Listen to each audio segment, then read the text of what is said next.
I guess I'd better offer you We Real Cool. Most young people know me only by that poem. I don't mean that I dislike it, but I would prefer it if the textbook compilers and the anthologists would assume that I've written a few other poems. I wrote it because I was passing by a pool hall in my community one afternoon during school time, and I saw therein a little bunch of boys, I say here in this poem, 7, and they were shooting pool. But instead of asking myself, why aren't they in school, I asked myself, I wonder how they feel about themselves.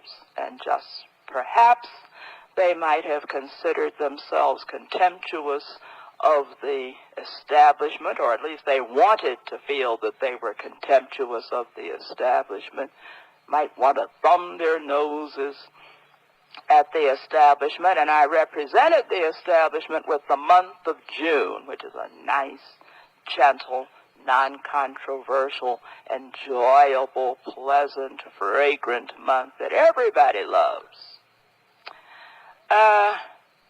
This poem has been banned here and there because of the word jazz, which some people have considered a sexual reference. That was not my intention, though I have no objection if it helps anybody. But I was thinking of music. The pool players, 7 at the Golden Shovel.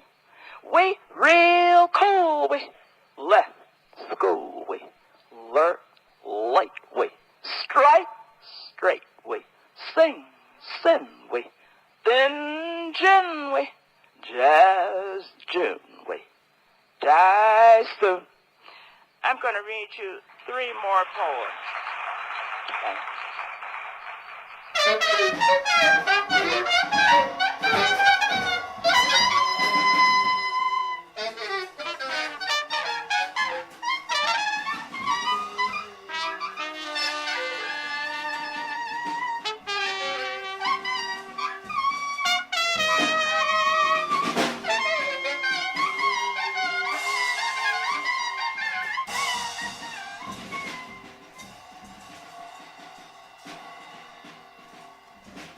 Black art. Poems are bullshit unless they are teeth, or trees, or lemons piled on a step, or black ladies dying of men leaving nickel hearts, beating them down. Fuck poems and they are useful. Would they shoot, come at you, love what you are, breathe like wrestlers, or shudder strangely after peeing? We want live words of the hip world, live flesh and coursing blood, hearts, brains, souls splintering fire. We want poems like fists beating niggers out of jocks, or dagger poems in the slimy bellies of the owner Jews. Black poems to smear on girdle mama mulatto bitches whose brains are red jelly stuck between Elizabeth Taylor's toes. Stinking whores. We want poems that kill. Assassin poems. Poems that shoot guns. Poems that wrestle cops into alleys and take their weapons, leaving them dead with tongues pulled out and sent to Ireland. Knock-off poems for dope-selling wops or slick, half-white politicians. Airplane poems.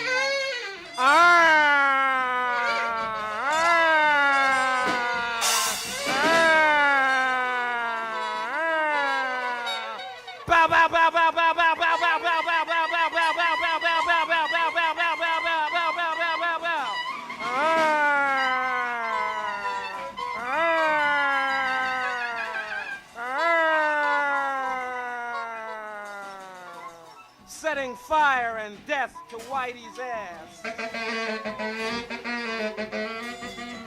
Look at the liberal spokesman for the Jews cut his throat and puke himself into eternity.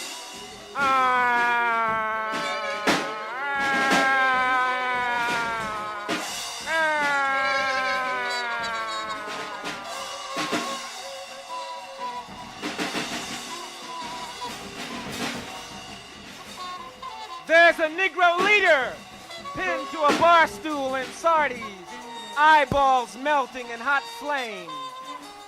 Another Negro leader on the steps of the White House, one kneeling between the sheriff's thighs, negotiating coolly for his people.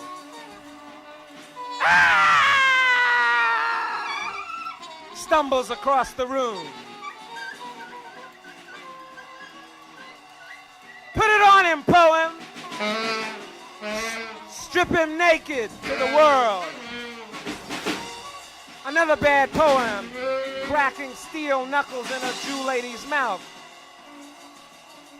Poem, scream poison gas on beasts in green berets.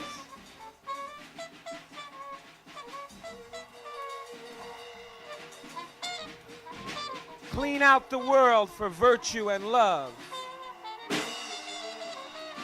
Let there be no love poems written until love can exist freely and cleanly. Let black people understand that they are the lovers and the sons of lovers, and warriors and sons of warriors are poems and poets and all the loveliness here in the world. We want a black poem and a black world. Let the world be a black poem.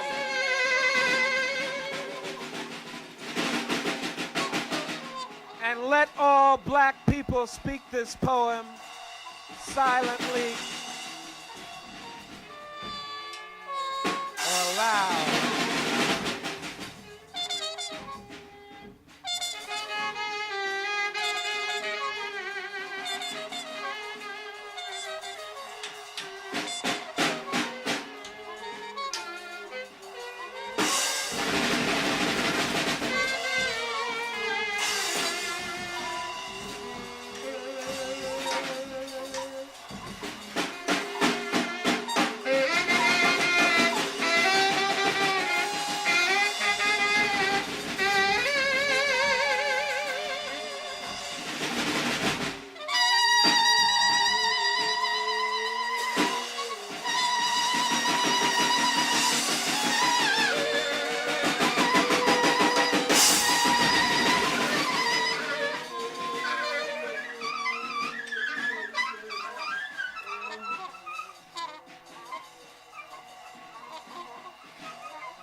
Why should the blues be so at home here?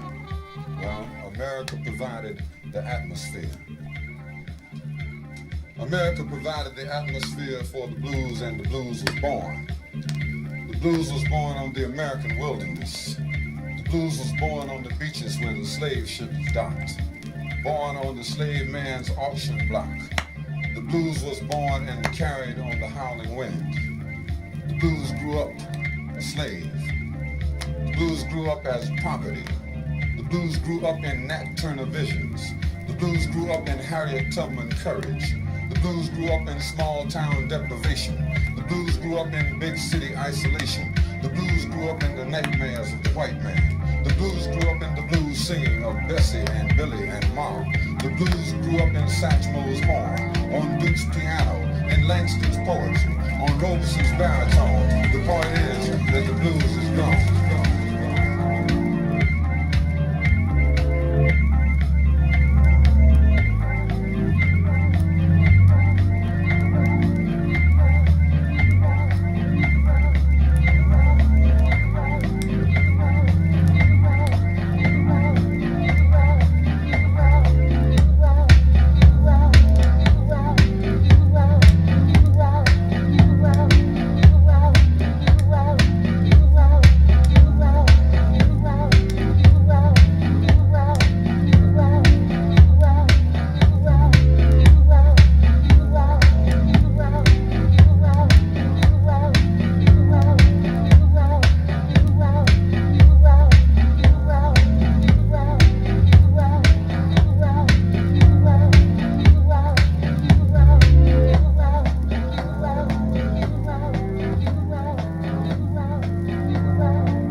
evening. And what about now? The blues is now. The blues has grown up and the country has not. The country has been ripped off. Ripped off like the Indians. Ripped off like jazz. Ripped off like nature. Ripped off like Christmas. Manhandled by media overkill. Goosed by aspiring vice presidents. Violated by commercial corporations.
Thank you very much.